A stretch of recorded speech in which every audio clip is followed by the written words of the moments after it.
5학년 친구들 반가워요. 즐거운 수학여행 우리 신나게 한번 떠나볼까요? 이번 시간은 대응 관계를 식으로 나타내는 방법을 알아보도록 하겠습니다. 네모나 세모와 같은 기호를 사용하여서 대응 관계를 식으로 나타내 줄 수 있어요. 또 덧셈, 뺄셈, 곱셈, 나눗셈 식을 활용하여서 대응 관계를 식으로 표현해 보도록 하겠습니다. 어떤 내용인지 함께 살펴봐요. 대응 관계를 식으로 나타내기에 앞서서 대응되는 것들을 발견하여 그 대응 관계를 표로 정리하는 활동들을 먼저 해주세요. 표로 정리했을 때 두 양 사이의 관계가 더 눈에 띄게 드러나거든요.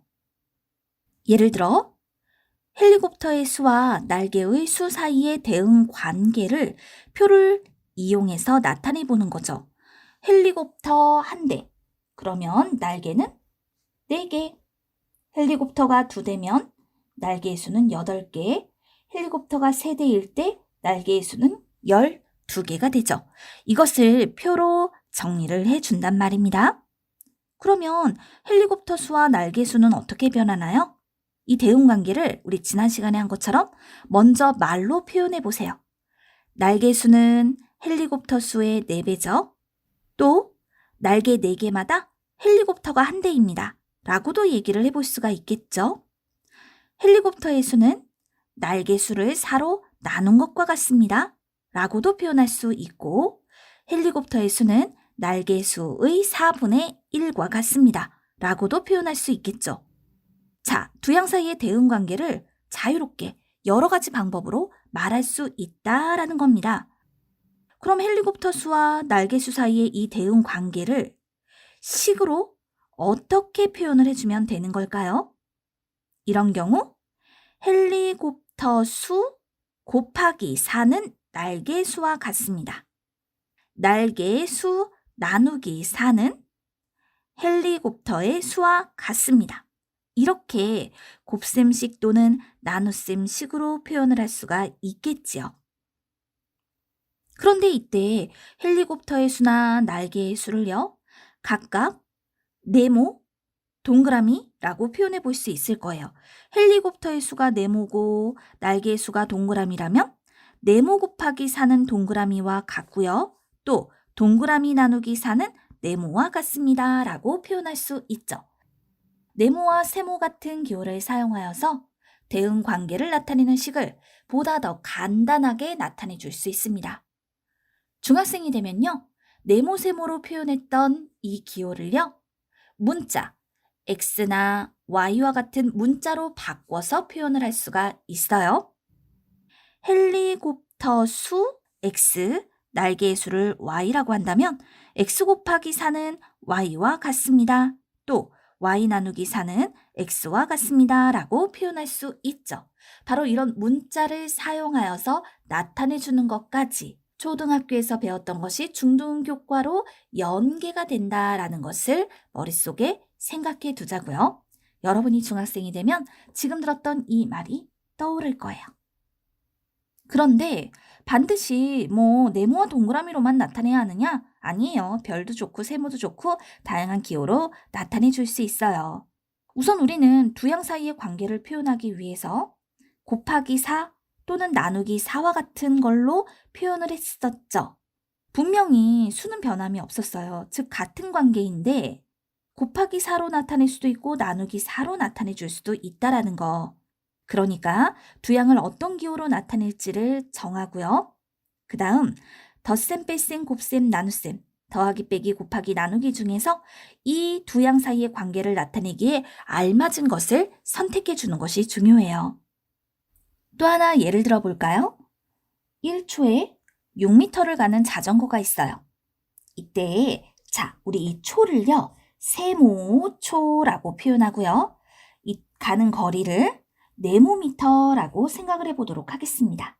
세모와 네모를 사용하여서 이때 두 양 사이의 관계, 대응 관계를 식으로 표현해 보려고 합니다.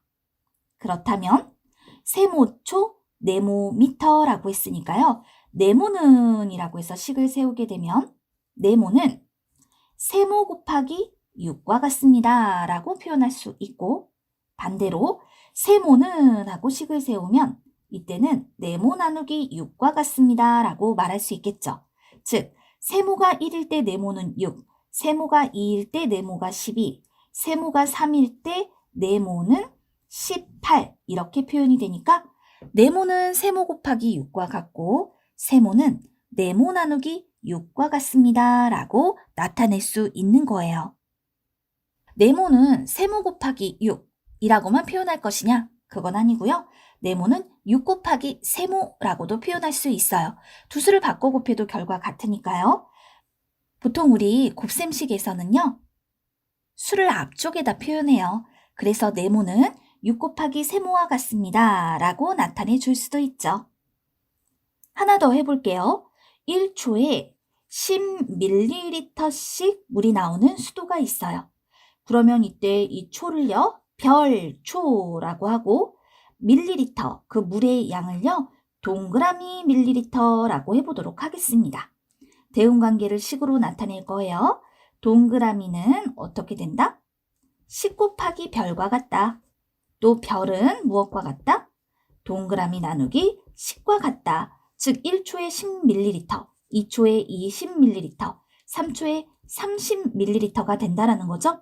그럼 별초 동그라미 밀리리터라고 했으니까 동그라미는 10 곱하기 별과 같고 별은 동그라미 나누기 10과 같다. 이렇게 대응관계를 식으로 나타내 줄 수 있다. 그럼 식으로 표현했으니까 이걸 활용해서 무엇인가 해결할 수 있어야겠죠. 예를 들어 물이 100ml가 나왔다면 몇 초가 걸린 걸까? 그러면 이럴 때에는 별은, 즉 걸린 시간, 별은 동그라미 나누기 10과 같다라고 했으니까 동그라미에 100을 넣어주면 되죠. 100을 10으로 나누면 10. 10초가 걸렸구나. 대응 관계를 식으로 표현했을 때 바로 이런 것들을 활용하여 문제까지도 해결할 수 있다는 거죠. 어떤 대응 관계가 반드시 하나의 식으로만 표현되는 것은 아니다라고 했어요. 여러 가지 다양한 식들이 나올 수 있다는 것을 잊으면 안 돼요. 방금 전에도 동그라미는 10 곱하기 별과 같고 별은 동그라미 나누기 10과 같다라고 했죠? 분명히 같은 관계인데 내가 어떤 식을 사용하느냐에 따라서 그 식은 다르게 표현이 될 수 있어요.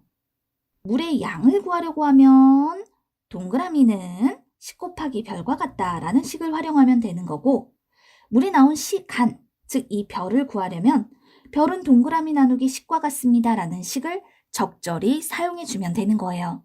그 상황에 맞추어서 알맞게 식을 사용해 주면 되는 거군요. 이제 우리 수학적인 접근으로 들려주는 것을 듣고 직접 식을 만들어 보도록 하겠습니다. 한 모둠의 학생 수가 4명입니다. 모둠의 수를 세모, 학생 수를 네모라고 할 때 세모와 네모 사이의 관계를 식으로 표현하시오. 자, 문제를 냈어요. 잘 들었죠? 한 모둠의 학생 수가 4명이고요. 모둠의 수를 세모, 학생 수를 네모라고 합니다. 세모와 네모 사이의 대응 관계를 식으로 나타낸다라고 한다면 두 가지씩 만들어 볼 수 있겠죠. 어떤 식을 만들 수 있나요? 네모는 4 곱하기 세모와 같습니다. 또 세모는 네모 나누기 4와 같습니다. 좋아요. 바로 이런 식을 만들어낼 수 있는 거예요. 또 다른 식을 얘기해 볼까요? 이번에도 잘 들어보세요. 사탕과 빵이 있습니다.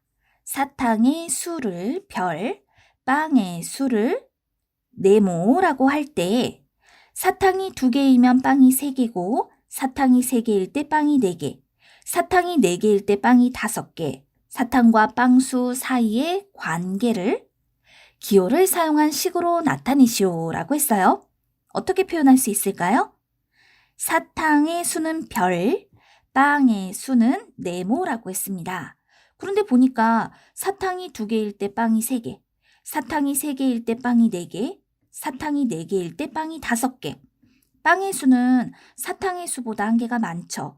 따라서 빵의 수, 네모는 별 더하기 1과 같다. 사탕의 수보다 1만큼 큰 수로 표현된다. 사탕의 수는 그러면 별은 빵의 수보다 1만큼 작다. 따라서 네모 빼기 1과 같다 라고 별과 네모를 사용한 식으로 나타내 주어야 합니다. 같은 관계인데 식은 이렇게 한 가지가 아니다라는 거죠. 그러면 빵이 10개일 때 사탕의 수를 구하고 싶어요. 어떤 식을 활용하죠?